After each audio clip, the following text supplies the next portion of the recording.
Hello booktube, hello book friends, welcome back to my channel and another tag video, and this one is the coffee book tag. I believe this tag was created some time ago by a channel that is no longer active, which is Bangity Bangs, but it's recently been revived by other booktubers. And I was recently tagged by both Pat at Book Chat with Pat and Emily at M Reads. So it is the tag that combines the power of coffee with the love of books. So there are 9 questions, nine prompts, and a tag other people prompt, so 10 in total. So we're going to give it a go, I think. So prompt number 1, black coffee. Name a series that's tough to get into but has hardcore fans. I'm going with Stephen King's Dark Tower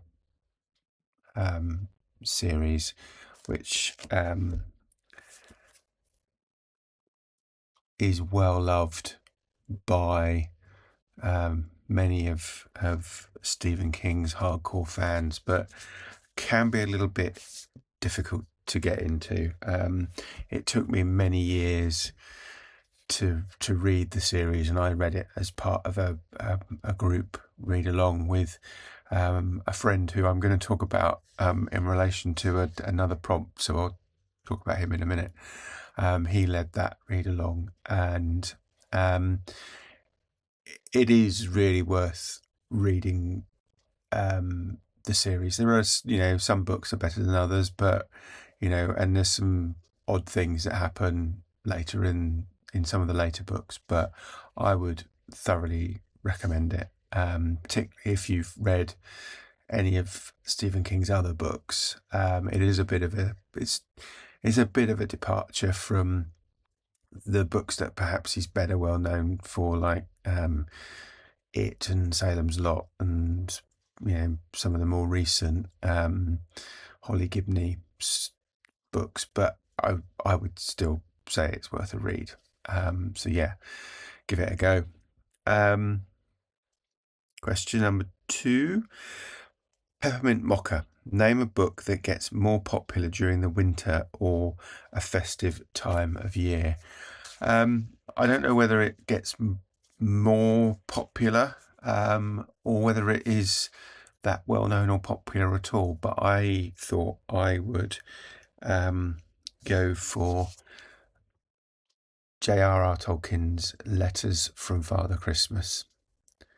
This is Tolkien's letters that he wrote to his children at Christmas time each year as Father Christmas. So when you think kids write to Father Christmas, well, in this instance, Father Christmas wrote to the kids, and this edition that I've got combines copies of the original letters with the text of the letters. So let me show you. So, for example, you know probably that Tolkien did a lot of his own illustrations. So let that show up so you can see that he would,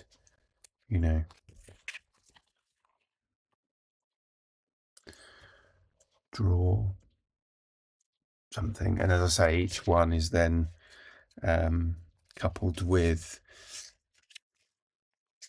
Probably shows it quite well.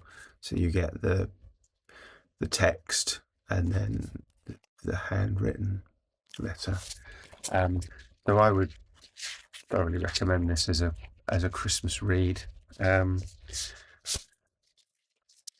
So yeah, it's Tolkien's Letters from Father Christmas.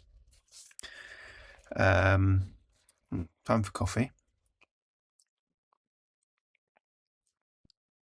Number 3, hot chocolate. What is your favourite children's book? I've got a few, but I'm going to go with Susan Cooper's Oversea Under Stone, first book in another series, The Dark is Rising sequence, and read this as a child and reread it fairly regularly. Would recommend to kind of any 8-9-year-olds upwards, I guess, and any adults who fancy a good story. Number 4, Double Shot of Espresso. Name a book that kept you on the edge of your seat from start to finish. I'm going for a book I read earlier this year as part of Private Eye in July, and that was Dick Francis's Come to Grief. This is a crime thriller. It basically starts with a court case, and then takes a jump back in time to explain how he got to that point, and then carries on. And the whole way through is just kind of, you don't know what's going to happen next. It's really kind of unclear at one point how the protagonist is going to get out of the situation he's found himself in. But yeah, so thoroughly enjoyed that and definitely kept me on the edge of my seat, and was a really quick read as well. Number 5. Number 5. Name a book you see everywhere. I don't own any of these books, but I was going to say the Richard Osman crime, mystery, murder. I don't even know the titles of most of them. I picked the first one up a while ago. Really didn't get on with it, and haven't touched any of them since. So I would say, but I see them everywhere. They're like, they frequently turn up in our book exchange box, our little free library. They don't seem to stay in there very long, so they're obviously really popular. I just couldn't get on with them. So yeah, those Richard Osman, is it Murder is Easy, or I don't know. They sound a bit Agatha Christie-ish, I guess. And there's now a TV series, I think. Number 6, The Hipster Coffee Shop. Give a book by an indie author a shout out. I'm going to give the indie author a shout out. It's my friend David Cranmer, who edits the Beat to a Pulp indie publishing house. He writes poetry, and he also writes under a pen name of Edward A. Granger, and writes a lot of the Cash Laramie series, and these are westerns in the traditional sense of westerns. So he writes a lot of those, and also allows his characters to be used by other authors to write stories. So he has the Drifter Detective series, which is basically the ancestor of Cash Laramie. So he's been involved in the writing of those stories, and I would said, he's the author, the indie author I would give a shout out to. He's also the person who led the Stephen King Dark Tower read along, so that's who I was gonna mention. And I think I've recently ordered a copy, but I think he's got a new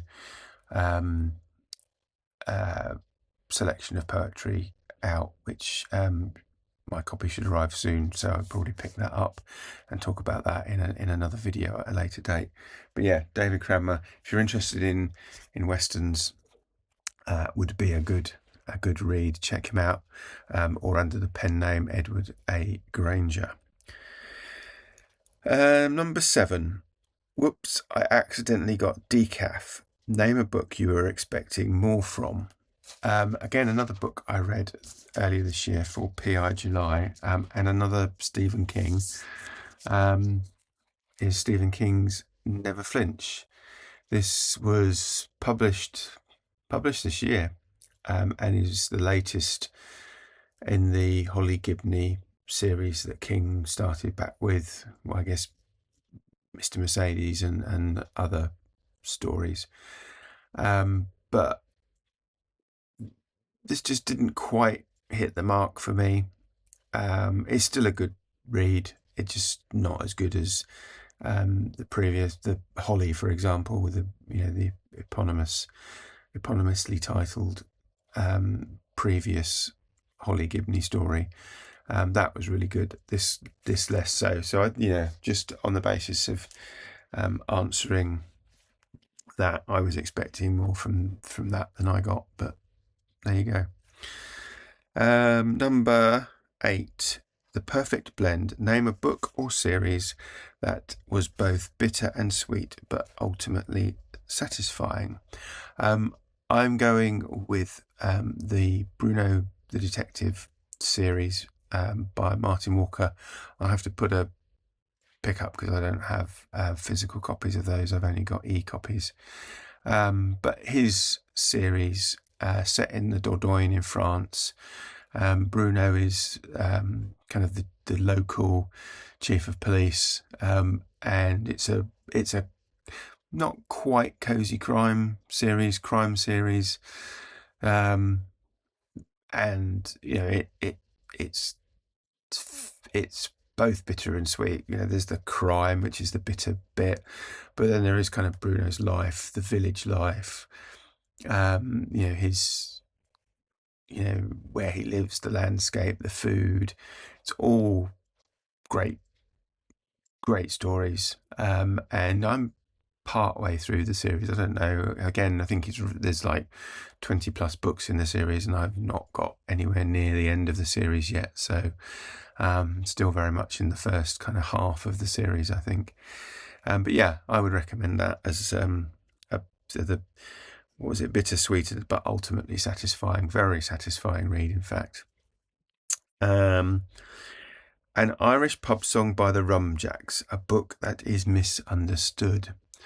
I'm not, again, going to go so much with a book as with an author, and I'm doing it for shameless plug reasons as well. The author is Charles Dickens, because I think very often he gets an undeserved reputation as being a boring, stuffy author who writes long books. Yes, he has written long books, mostly because those books were originally published in a serial form, in a magazine or a paper. So they were written and published in a few pages each week or each month, and not at the time published as 800-page novels. That kind of came later. But I think when you start to read them, and particularly some of the real, I guess the really well-known ones are probably the better ones. So Oliver Twist, Great Expectations, A Tale of Two Cities, David Copperfield, those are all really good Dickens novels. But I think, those are the ones that people know about because they're good. But there are others as well. His ghost stories, for example, obviously the Christmas Carol, everybody pretty much knows about Ebenezer Scrooge and the ghosts of Christmas past, present and future. But yeah, I would say I think Dickens is a little bit misunderstood. The shameless plug part comes in. I'm hosting, along with co-host Julie from Bookish Travels, a Dickens at Christmas this December into January. So starts at the beginning of December, runs to 12th night. And the group read will be the Pickwick Papers. But to be honest, any Dickens that you want to read during that that period is fine. And if you fancy joining us, please let me know. So again, the Pickwick Papers was one of those books that was published as a serial, not as a complete, like I say, 800-page novel. So yeah, that would be my misunderstood author rather than misunderstood book. And that's it. I enjoyed that. It was fun. Yeah, I thought it was good. So any comments, please let me know. If you want to do this tag, please feel free to do so. Just go ahead and do tag me if you do, so that I can come and watch and see which books you pick. Thank you to both Pat and Emily for tagging me, and thank you to Bangity Bangs for creating the tag originally, even if your channel is now private. But yeah, I thoroughly enjoyed that. It was good fun. Thank you all, and of course thank you to you guys for watching, and I will speak to you again soon. Take care. Bye bye.